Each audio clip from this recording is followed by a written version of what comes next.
आज का हमारा टॉपिक है gratitude, forgiveness, empathy and compassion. तो हमें इन चार जो हमारे पॉइंट्स हैं उनमें क्या क्या पढ़ना है, उनका कॉन्सेप्ट पढ़ना है एंड मेजरमेंट और cultivation exercise in positive psychology. तो हमने पॉजिटिव साइकोलॉजी स्टार्ट किया था, उसमें हमारी 3 यूनिट हो गई थी। ये 4th यूनिट है हमारी पॉजिटिव साइकोलॉजी की। ठीक है, तो कॉन्सेप्ट में हम पढ़ेंगे उसका कॉन्सेप्ट, ओके, कि क्या होता है। सेकंड पढ़ेंगे मेज़रमेंट, कैसे नापा जाता है। और थर्ड पढ़ेंगे कल्टीवेशन एक्सरसाइज, कैसे बढ़ाएं हम अपनी ग्रेटिट्यूड को, फॉरगिवनेस को, एम्पैथी को और कंपैशन को कैसे बढ़ाएं, किसमें, पॉजिटिव साइकोलॉजी में। ठीक है, ये चीज़ समझ में आ गई कि हमें इस चैप्टर में पढ़ना क्या है। तो फर्स्ट हमारा टॉपिक आता है ग्रेटिट्यूड। तो ग्रेटिट्यूड का मतलब क्या होता है? ग्रेटिट्यूड का मतलब होता है शुक्र। जो हमारी चीज़ है, हमारी लाइफ में हमने जो गेन किया है, हमें जो मिला है ना, उसका हमें कद्र करनी चाहिए, शुक्र करनी चाहिए। ठीक है, तो इसका कॉन्सेप्ट है gratitude is a positive emotional state involving thankfulness and appreciation for benefit received, whether from people, nature or life circumference. In positive psychology and enhance well-being, optimism and life satisfaction। तो इसका मतलब क्या है? इसका मतलब है कि ग्रेटिट्यूड का मतलब है शुक्रगुजार होना, जो भी अच्छा हमें ज़िंदगी में मिला हो, लोग, चीज़, मौके, उनकी कद्र करना। ठीक है, जैसे मेरे पेरेंट ने मेरी मदद की, मैं उनके लिए थैंकफुल हूँ, वो चीज़ जो होती है वो ग्रेटिट्यूड होती है। तो अब आता है मेज़रमेंट। तो इसमें 3 मेज़रमेंट स्केल दे रखे हैं। ठीक है, ग्रेटिट्यूड के 3 मेज़रमेंट स्केल दे रखे हैं। तो इसमें क्या होता है, साइकोलॉजी में लोगों से क्वेश्चन पूछकर बताया जाता है कि कोई कितना थैंकफुल है। जैसे आप कितनी बार शुक्र महसूस करते हो, आप छोटी छोटी चीज़ों की कद्र करते हो या नहीं, ये सब क्वेश्चंस होते हैं। इसके लिए ये क्वेश्चनरी टेस्ट होते हैं। फर्स्ट है ग्रेटिट्यूड क्वेश्चनरी 6 GQ6। सेकंड है gratitude resentment and appreciation test GR80। ठीक है, और लास्ट है एप्रिसिएशन स्केल। तो ये scale, these scale measure frequency, intensity and attitude of gratitude। Okay, और इसके कल्टीवेशन एक्सरसाइजेज हैं कि हम इसे कैसे बढ़ाएं, अपने ग्रेटिट्यूड को कैसे बढ़ाएं। तो इसमें देखो, इधर से स्टार्ट है पॉइंट, इधर से फर्स्ट पॉइंट ये है। ठीक है, तो इसमें क्या है, रोज़ 3 चीज़ें लिखो जिनके लिए तुम थैंकफुल हो। Write 3 things daily you are thankful for. Okay, second point है gratitude letter, visit, write and deliver a thank you letter. मतलब आप अगर किसी को थैंक यू बोलना चाहते हो, उसके लिए लेटर लिखो या उसको विजिट करने जाओ। ठीक है, और फोर्थ है counting blessing, reflect on positives in instead of complaints. सोने से पहले अपनी अच्छी बातें याद करो और जो कंप्लेंट्स हैं उन पे भी ध्यान दो। ठीक है, फर्स्ट टॉपिक हमारा यहाँ क्लियर हो गया। सेकंड टॉपिक है हमारा एम्पैथी। तो एम्पैथी क्या होता है? तो एम्पैथी मतलब होता है एहसास समझना। ठीक है, किसी के दर्द को समझना या किसी के दर्द को महसूस करना, किसी के एहसास को समझना। ठीक है, तो empathy is the ability to understand and share the feeling of another person. It include cognitive empathy, understanding thoughts, emotional empathy, feeling emotions, और compassionate empathy, desire to help. तो इसमें 3 चीज़ें हैं। फर्स्ट है कॉग्निटिव एम्पैथी। में क्या होता है कि हम सामने वाले की थॉट्स को समझ रहे हैं, उसकी परेशानी समझ रहे हैं। सेकंड है इमोशनल एम्पैथी, उसकी इमोशंस जो है, उसकी फीलिंग्स जो है उसको भी हम महसूस कर रहे हैं। थर्ड है कंपैशनेट एम्पैथी, कि उसकी हेल्प भी, अब हम उसके हेल्प करना भी चाह रहे हैं, डिज़ायर टू हेल्प। ओके, उसके बाद है इसके मेज़रमेंट। तो इसके मेज़रमेंट का क्या है कि ये देखा जाता है कि आप दूसरों के इमोशन समझ पाते हो या नहीं, क्या आप उनकी बात ध्यान से सुन रहे हो या नहीं। तो इसके 3 स्किल्स हैं, interpersonal, reactivity, Intex IRI। Second है एम्पैथी, क्योटेंट, EQ। और थर्ड है बेसिक एम्पैथी स्केल।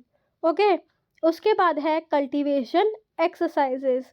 तो कल्टीवेशन एक्सरसाइजेस में क्या है, इसमें एक्टिव लिस्टिंग प्रैक्टिस, ध्यान से सुनो, बीच में टोकना नहीं, सामने वाले की इमोशंस फीलिंग को ध्यान से सुनो। सेकंड है पर्सपेक्टिव स्विच एक्सरसाइज, सोचो अगर मैं उसकी जगह होता तो, ऐसे करके भी हमें सोचना चाहिए।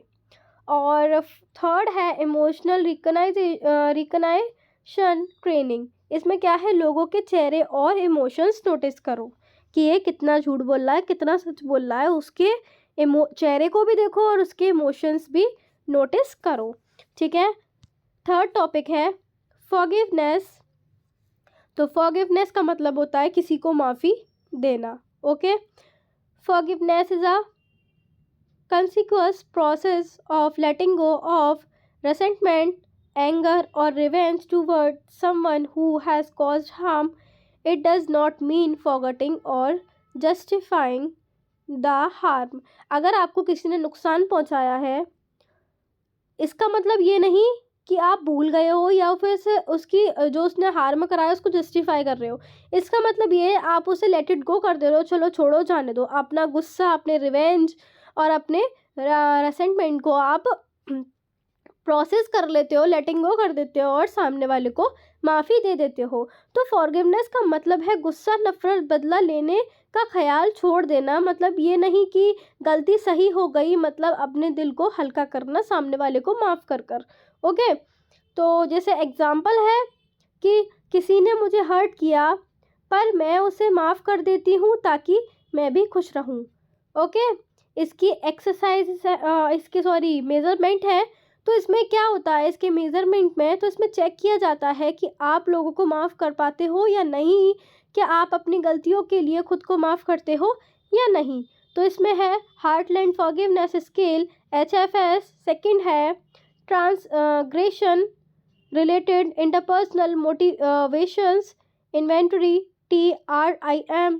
और नेक्स्ट है Enright forgiveness inventory EFI। ठीक है, this assess forgiveness of self, other and situation. आप इसमें क्या होता है, इन जो मेजरमेंट है इनमें क्या देखा जाता है कि आप अपने आप को माफ़ कर पाते हो, दूसरों को माफ़ कर पाते हो या उस सिचुएशन को माफ़ कर पाते हो या नहीं। इसकी एक्सरसाइजेज है कल्टीवेशन एक्सरसाइज। फर्स्ट है रीच। तो रीच में क्या है, recall, empathize, altruistic, gift, comment and hold. तो इस एक्सरसाइज में क्या है कि अपने गुस्से को लिखकर बाहर निकालो। ठीक है, उसके बाद है perspective topping, understand offender background. समझो कि दूसरे इंसान परफेक्ट नहीं होता, उसमें कोई ना कोई कमी होती है। थर्ड है forgiveness journaling, expressing feeling and then reframe them. खुद के लिए बोलो, मैं अपने दिल को सुकून देना चाहती हूँ इसलिए मैं उसे माफ़ कर रही हूँ। ठीक है, ये सब चीज़ें इसमें आ गई फॉरगिवनेस में। अब हमारा लास्ट टॉपिक है कंपैशन। ठीक है, तो कंपैशन में क्या है कि हम कितने दयावालु हैं, हम कितने दयावान हैं। ठीक है, हम दूसरे के दुख देखकर मदद करना चाहते हैं, हम दूसरों को समझते हैं, कोई भूखा है उसे खाना देना चाहते हैं, कोई परेशान है उसे कंफर्ट देना चाहते हैं, वो चीज़ हमारी कंपैशन में आ जाती है। तो इसका कॉन्सेप्ट है compassion involves noticing suffering, emotionally connecting with it, and having a motivation to reduce it toward other and oneself. Self compassion, तो compassion दूसरों के लिए ही नहीं अपने लिए भी होता है, हम अपनी मदद खुद करना जानते हैं। तो compassion का मतलब है किसी के दुख को देखकर उसकी मदद करना चाहना, और सिर्फ समझना नहीं, कुछ करना भी। ओके, ये चीज़ हमारी होती है कंपैशन। और उसके बाद इसका मेज़रमेंट है, इसमें चेक होता है कि आप लोगों की मदद करते हो या नहीं, कि आप खुद के लिए भी सॉफ्ट हो या नहीं। ठीक है, तो इसमें स्केल्स हैं 3। Compassion scale first, second scale self compassion scale SCS, third scale है Santa Clara brief compassion scale. Okay, अब इसकी कल्टीवेशन एक्सरसाइज है लविंग काइंडनेस मेडिटेशन, कि रोज़ कोई छोटा अच्छा काम करो। ठीक है, और